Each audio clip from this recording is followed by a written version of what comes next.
दोस्तों, इतिहास और फोल्कलोर में एटलांटिस जैसी कई लॉस्ट सिटीज का डिस्क्रिप्शन मिलता है जो काफी एडवांस और जादुई थीं। इन दिव्य शहरों में रहते थे एडवांस बीइंग्स जो हमारी तुलना में कहीं ज्यादा उन्नत थे। ठीक उसी तरह यूएई और सऊदी अरेबिया के बीच गल्फ के रेगिस्तान में मौजूद था एक मिस्टिकल किंगडम। ये दिव्य शहर और इसमें रहने वाले एडवांस बीइंग्स रहस्यमयी तरीके से गायब हो गए। इस सिटी में इंसानों के साथ साथ जाइंट्स भी रहते थे। यहाँ हर संभव ऐशो आराम मौजूद था। यहाँ जिन्स जैसी सुपरनैचुरल एंटिटीज इंसानों के संपर्क में रहती थीं। ये भी कहा जाता है कि एटलांटिस ऑफ द डेजर्ट कहा जाने वाला ये शहर क्थूलू का बर्थ प्लेस भी है, जो एक डिमोनिक एंटिटी मानी जाती है। अब सवाल उठता है कि क्या इस लुप्त शहर का कोई अवशेष 21st सेंचुरी में मिल सकता है? इसका जवाब हाँ है। आज के एपिसोड में जानेंगे सिटी ऑफ उबर के पूरे रहस्य को।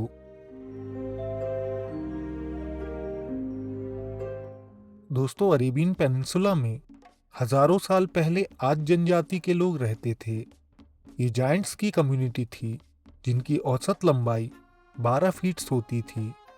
इनके पास बेशुमार ताकत होती थी, जो एक हाथ से बड़े बड़े पेड़ उखाड़ देते थे। इन्होंने कई स्ट्रक्चर्स बनाए, खास तौर पर पहाड़ी इलाकों में, क्योंकि ऊंचाई पर रहना उन्हें पसंद था। माना जाता है ईश्वर ने हजरत हुड को इन लोगों के पास रहने के लिए भेजा था, लेकिन आज जनजाति के घमंड से ईश्वर को गुस्सा आया और ये सारी कम्युनिटी बिल्डिंग्स के साथ साथ तबाह कर दी गई। हजरत हुद बचे हुए लोगों को लेकर नई लोकेशन पर शिफ्ट हो गए। इन लोगों ने मन लगाकर काम किया और अपनी मेहनत से कामयाबी हासिल कर ली थी। ये सेटलमेंट उस जमाने की सबसे उन्नत सिविलाइजेशन मानी गई और इसे द सिटी ऑफ इराम या उबर का नाम दिया गया। इसे द सिटी ऑफ पिलर्स भी कहा जाता था, क्योंकि यहाँ 1000 पिलर्स मौजूद थे। शदीद और शद्दाद नाम के दो भाइयों ने आद कम्युनिटी को रूल किया। शदीद की मौत के बाद इस सल्तनत का रूलर शद्दाद बन गया। इसने बेशुमार दौलत इकट्ठा कर ली, साथ ही अरेबिया और इराक के इलाके पर भी कब्जा कर लिया था। शद्दाद को किताबें पढ़ने का बहुत शौक था। उसने किसी स्क्रिप्चर में पढ़ा कि मरने के बाद ईश्वर अपने भक्तों को फिर से जिंदा करेंगे और उन्हें हेवन में रहने के लिए भेज देंगे। ये जगह कल्पना से भी ज्यादा खूबसूरत होगी और ये लोगों की सभी इच्छाएं पूरी करेगी। हेवन में स्वादिष्ट व्यंजन, दूध और शहद की नदियां और बेहद खूबसूरत हूरें होंगी। इस डिस्क्रिप्शन को पढ़ने के बाद शद्दाद ने फैसला किया कि वो धरती पर ही अपनी जन्नत बनाएगा। उसने तुरंत ही अपने वजीर को बुलाया और एक ऐसी जगह ढूंढने का आदेश दिया जहां ताज़ा हवा, पानी और ढेर सारे पेड़ पौधे हों। वजीर तुरंत ही ऐसी जगह की तलाश में निकल पड़ा और उसने ऐसी एक जगह खोज भी निकाली। शद्दाद ने हजारों वर्कर्स को उस जगह भेजा और निर्माण करना शुरू करवाया।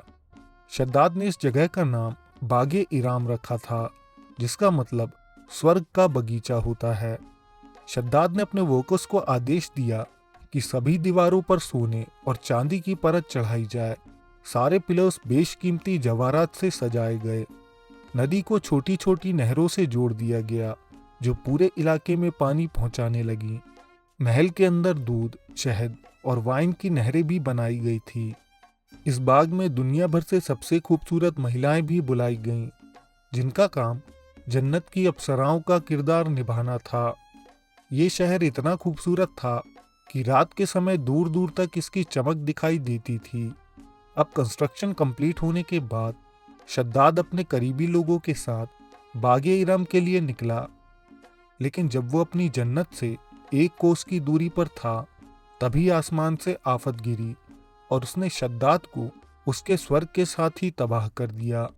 कॉन्स्पिरेसी थियोरिस्ट फिलिप गार्नर के अनुसार इरम का शहर भगवान ने खुद एडम और ईव के आने से पहले बनाया था और बाद में इसमें इंसानों का बसेरा हुआ।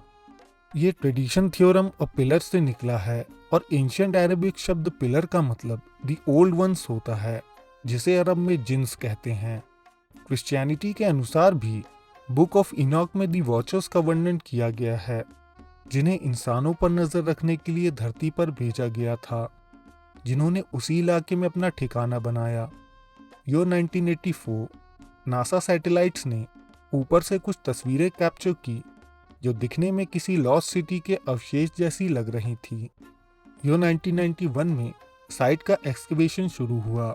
जमीन के नीचे 600 फीट रेत के अंदर एक पूरा पैलेस खोज निकाला गया, जिसकी दीवार 60 फीट लंबी और 12 फीट ऊंची थी। रिसर्चर्स की माने तो ये जगह प्राचीन काल में लोभान के ट्रेड रूट में पड़ती थी और इस सिटी का नाम इरम था। शोधकर्ताओं की माने तो ये प्राचीन शहर भारी वजन की वजह से सिंक होल्स में धंस गया था और इसीलिए लोगों की नज़रों से दूर हो गया। कुछ रिसर्चर्स मानते हैं कि ये असली सिटी ऑफ इरम नहीं है, लेकिन बहुत से लोगों का मानना है कि यही वो प्राचीन दिव्य शहर है जिसे इरम का शहर कहा जाता है। आज के एपिसोड में बस इतना ही। वीडियो पसंद आया हो तो लाइक करें, कमेंट्स में अपनी राय दें। अगर आप चाहें तो हमारे चैनल को सब्सक्राइब करके बेल आइकन दबा सकते हैं। हम जल्द आपसे एक नए एपिसोड के साथ मिलेंगे। धन्यवाद।